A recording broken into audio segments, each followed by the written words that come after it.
I'm attorney Stuart Sandweiss, and I'm here to talk to you today about what you need to do to plan to file for bankruptcy.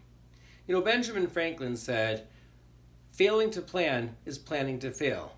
And if you're considering bankruptcy, there's a few things that you need to think about before you're ready to file.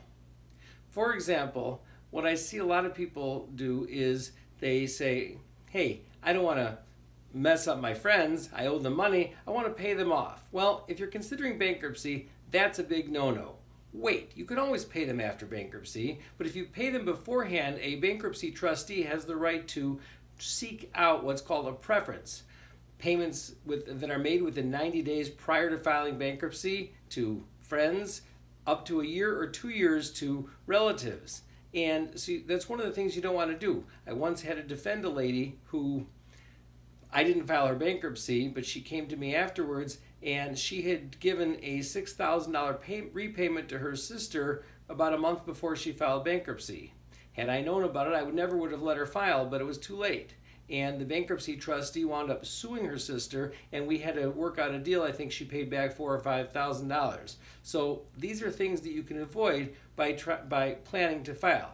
We had another case once where somebody knew they were going to file, but they had a property it was somebody else's property that was in their name. Well, in that particular case, because it was a relative, we had to wait over a year, and we were able to delay it, and just when we needed to, we filed the bankruptcy, and the person was able to save the property. So there's your things you want to be careful about doing. Another thing to consider is you don't want to take money out of a 401k or out of a retirement plan, because these items are protected in bankruptcy, and you don't want to take money out which then the trustee could claw back or come after you for. If you're thinking about bankruptcy, make sure you talk to a competent bankruptcy attorney beforehand, plan it out right, and hopefully it will, if you wind up having to file, you'll be able to benefit from it. If you got any questions, feel free to shoot me an email, and I will be glad to look at it, get back to you, and hopefully we'll see you in the next video.